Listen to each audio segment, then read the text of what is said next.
Zawadi kutoka Nairobi Diocese. Somo la kwanza kutoka kitabu cha Yeremia sura ya 31 mstari wa 31 hadi 34. Angalia, siku zinakuja, asema Bwana, nitakapofanya agano jipya na nyumba ya Israeli na nyumba ya Yuda. Si kwa mfano wa agano lile nililolifanya na baba zao katika siku ile nilipowashika mkono ili kuwatoa katika nchi ya Misri, ambalo agano langu hilo walilivunja, ingawa nilikuwa mume kwao, asema Bwana. Bali agano hili ndilo nitakalolifanya na nyumba ya Israeli baada ya siku zile, asema Bwana. Nitatia sheria yangu ndani na katika mioyo yao nitaiandikia. Nami nitakuwa Mungu wao, nao watakuwa watu wangu. Wala hawatamfundisha kila mtu jirani yake na kila mtu ndugu yake, wakisema, mjue Bwana, kwa maana watanijua wote, tangu mtu aliye mdogo miongoni mwao hata aliye mkubwa miongoni mwao, asema Bwana. Maana nitausamehe uovu wao, wala dhambi yao sitaikumbuka tena. Neno la Bwana. Wimbo wa katikati kutoka Zaburi ya 51 mstari wa kwanza mpaka wa pili, twende 10 hadi 13.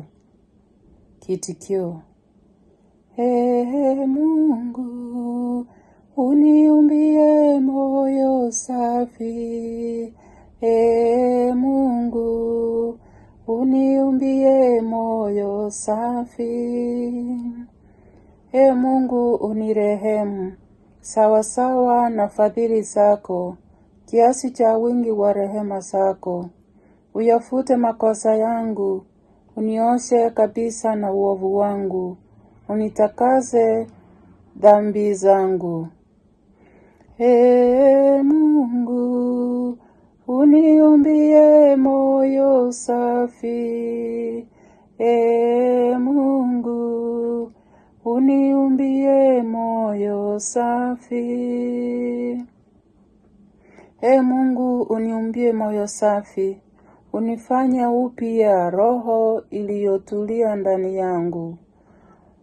Usinitenge na uso wako, wala roho yako Mtakatifu usiniondolee. Ee Mungu, uniumbie moyo safi. Ee Mungu, uniumbie moyo safi.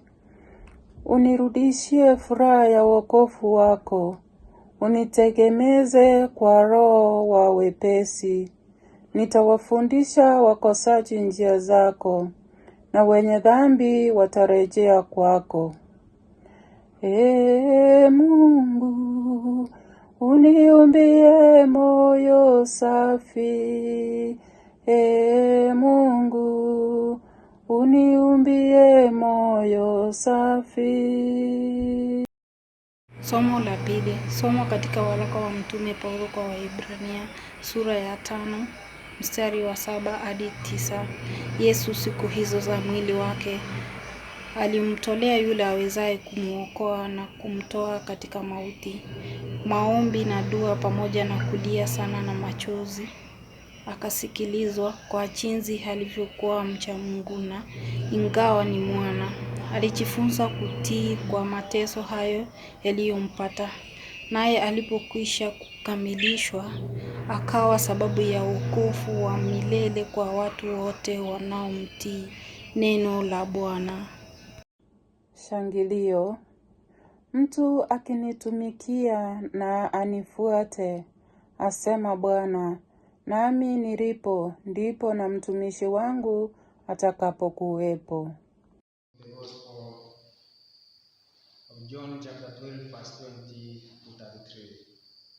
At that time, among those who went up to worship at the feast were some Greeks.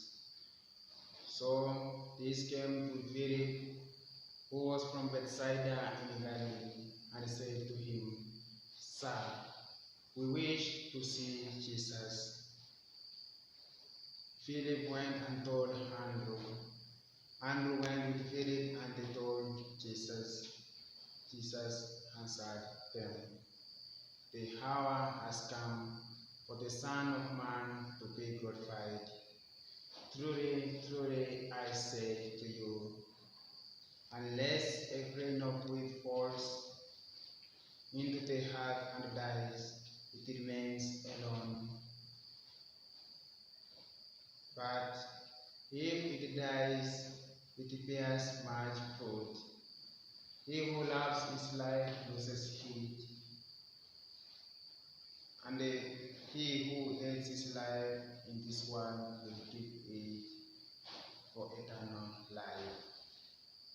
If anyone serves me, he must follow me, and where I am, there shall be my servant also.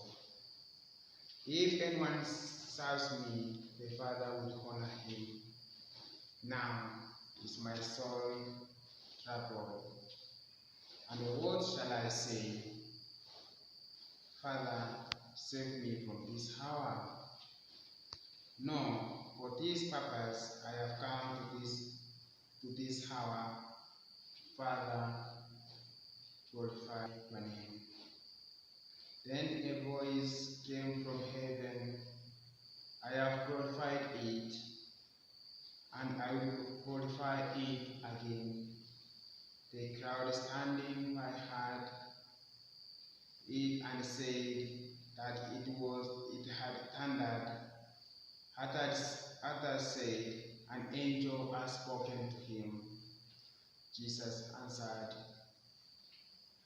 this voice has come for your sake, not for mine.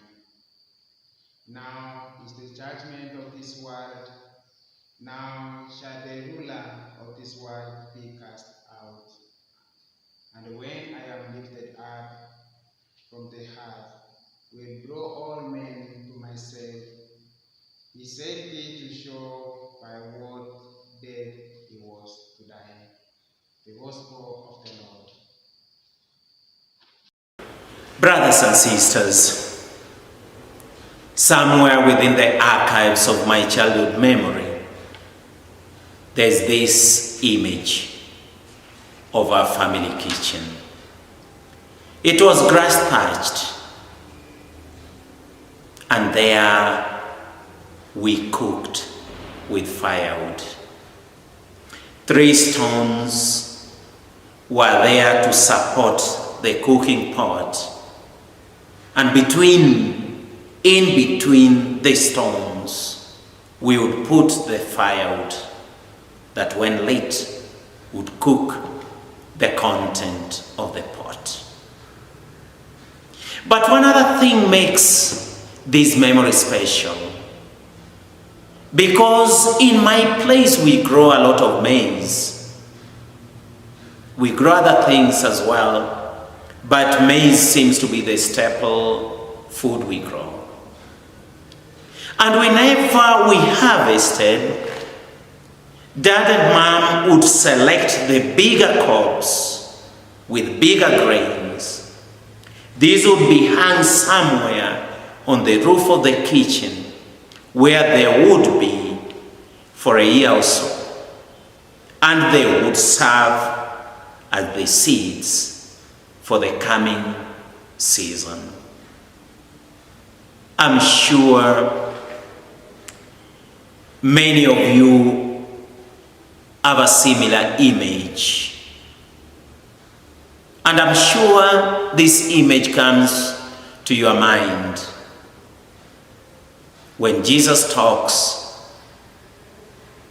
of a grain of wheat that if it doesn't die will remain a single grain, and if it falls on the ground and dies will give more fruits.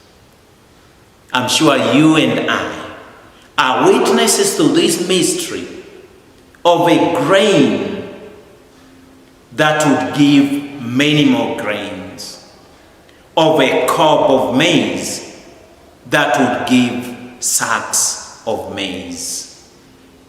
And this is the mystery of the life of Jesus. Brothers and sisters, we're on the 5th week of Lent. And this week leads us to the Holy Week, the more important week in the calendar of Christian liturgical experience.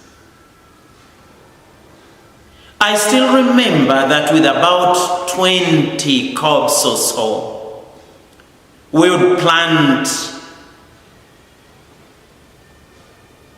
the space we have, and this would give us, at the end of the harvesting period, about 12 sacks of maize.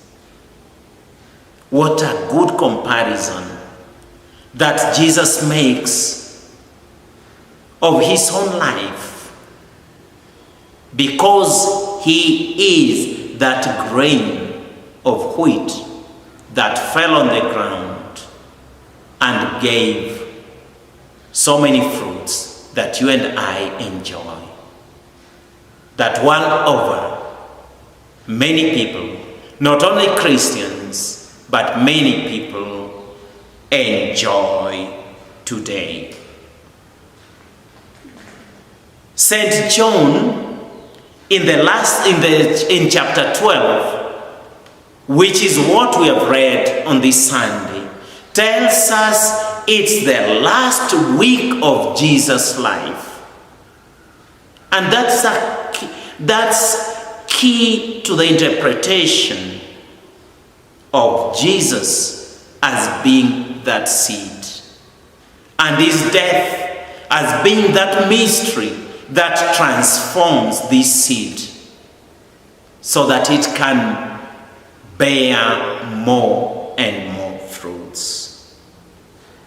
As we enter this week, which is also our last, as we can say, of the Lenten period, before we enter into the Holy Week, Jesus gives us a hint to interpret all the events of the Holy Week, and especially how to interpret his own death. But Jesus also gives us a hint, or gives us what can be a base for our personal evaluation. The question remains, does my life also help give others life? Does my life change the world around me for the better?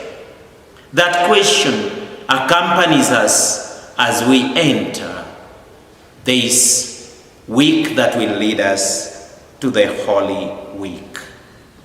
You and I, brother and sister, are so lucky to be reading this 21 centuries after it happened. Why? In the first place, because we know after the death there was resurrection. And we know how the resurrection of Christ brought this big revolution world over, a revolution that still goes on. How the disciples, those who believed in Jesus, told the story of how their lives were changed, and in turn their lives changed the lives of many others. You and I are lucky because we are that host of believers who interpreted the life of Jesus and lived their lives in such a deep way that it didn't matter to them if they were to die or not. Perhaps at this point, you could try to remember some martyr that inspires you. If you don't remember any, I bring to your mind the martyrs from the kingdom of Buganda. Those men and boys, we can say, who gave their all but refused to give in to the whims of Kabaka? What motivated young boys as young as Kizito, only 13 years of age, to give his life selflessly? Because he knew that from that life, from that grain that was his life, many other lives would sprout.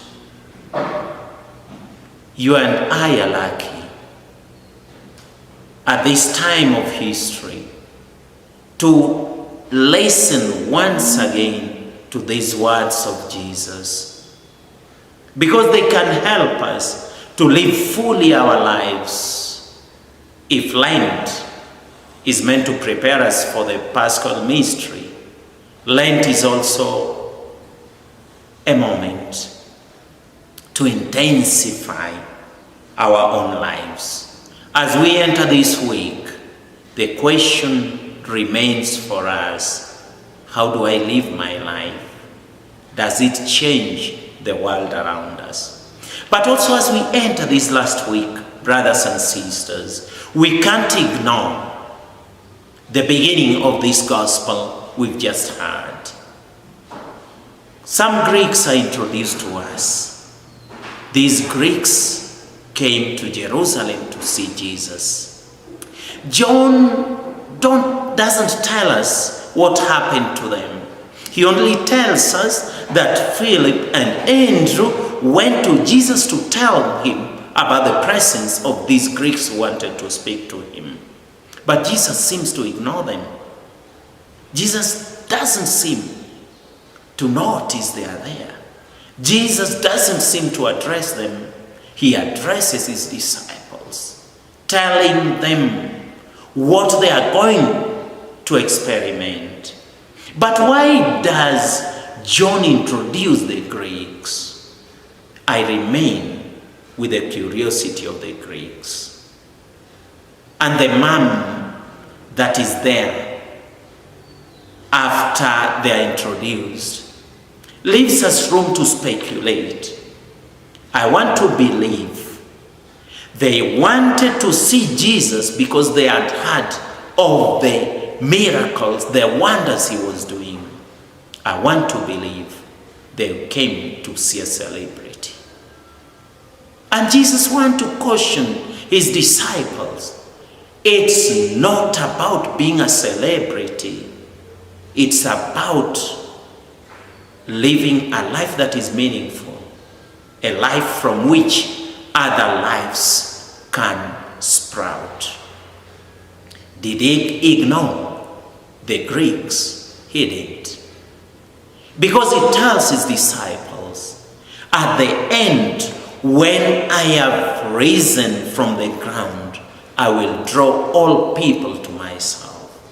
And all includes the Greeks, includes the Jews, includes all races. We have been drawn. You and I have been drawn. Just like the Greeks, not to see a celebrity, but to see a life that gives lives to many more. To see a life lived in depth. To see Jesus as our model. To see Jesus as our inspirer. To see Jesus as he who invites us also to this adventure. To live our lives in full, so as to draw others, so that the whole world can have life in full. Brothers and sisters, this is Jesus' dream that he left to us. Can you dare live in the footsteps of Jesus? Can you dare, my brother and sister, to live like that grain that, if left, will be there forever and ever without giving anymore? Can you dare be like the cogs my mom and dad used to hang in our family kitchen? And that would be planted. And from one cob, we would get nearly one sack of maize. Jesus gives us his dream. Jesus shows us the way. As we enter this week, brother and sister, I invite you, let us walk with Jesus in his footsteps. May our lives be like the cobs that hang in my family kitchen. God bless you all, my brothers and sisters.